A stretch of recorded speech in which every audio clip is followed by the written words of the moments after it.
Hey again, first grade readers, it's Mrs. Gummo here, and I'm excited to read the next chapter of Upstairs Mouse, Downstairs Mole with you.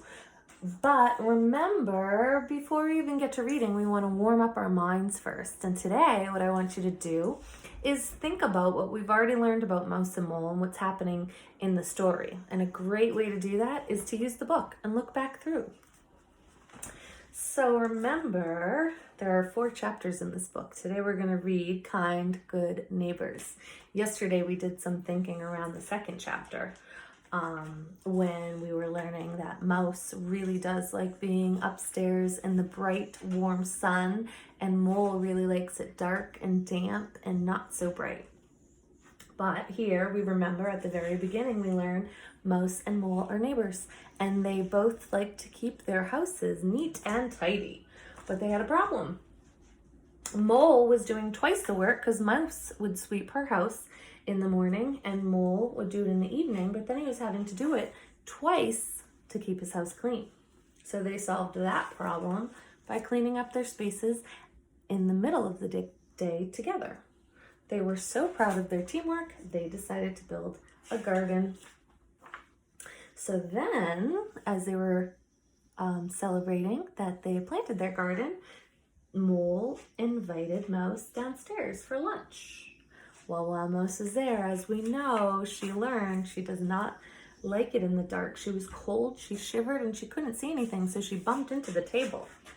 When Mole served wiggly, squirmy worms, Mouse turned greenish gray, just like the look of the worms, while Mole was enjoying his meal.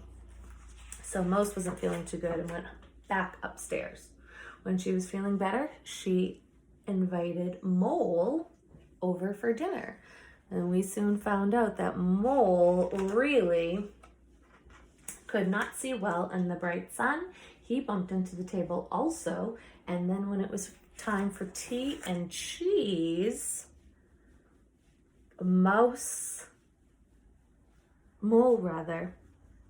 was not very excited, and he ended up falling off the chair because his stomach had flopped just thinking about eating that cheese.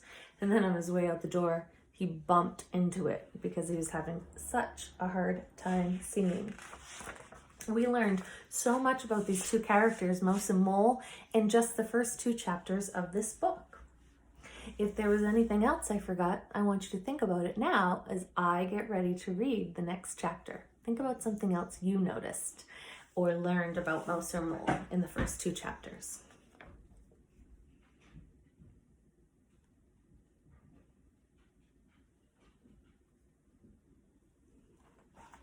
All right, readers. We are going to move on to the next chapter, Kind, Good Neighbors. Today, as you're reading, I really want you to think about these 2 characters and how maybe as readers we can bring them to life by rereading to sound like them. We'll try that after we read. Mole woke up the next morning feeling refreshed. He looked around his tidy hole.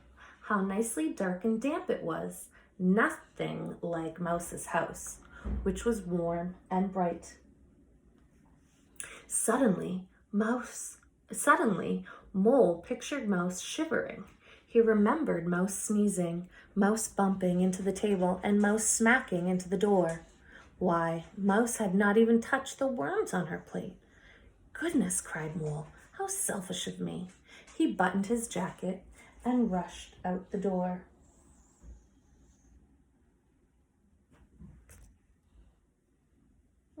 I think Mole just realized something here.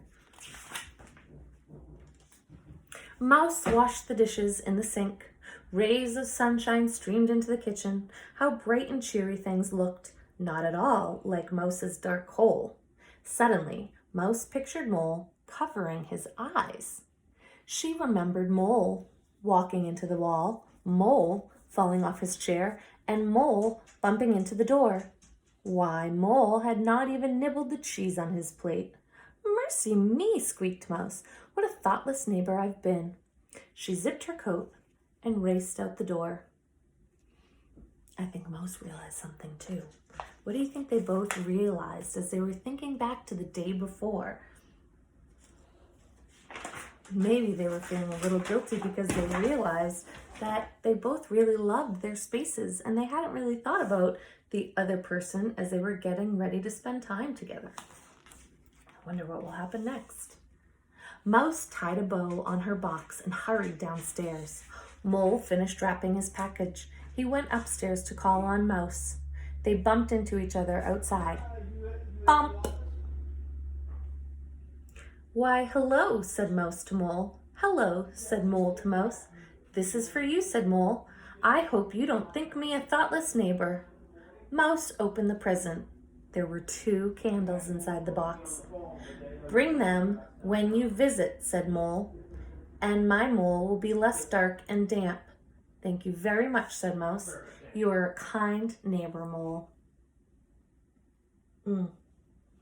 I think they were both realizing that they hadn't really thought about the other person when they were getting ready. And look at them. Again, they solved the problem. They chose kindness, and they solved it. Mouse handed Mole her box. I hope I haven't been too selfish a neighbor. Mole unwrapped the package. Inside was a pair of sunglasses. Wear them when you visit, said Mouse, and my house will not seem so bright. Thank you very much, said Mole. You are a good neighbor, Mouse. Together, they strolled into town for dessert. Mouse had the cheesecake. As for Mole, a bowl of worms lightly fried. Wow, I'm thinking after reading that chapter, they really are good friends and they really are kind to one another. But as I look back, I noticed, especially on this page here, that the author did something. If you look really closely at some of these words, the author changed the font and italicized them.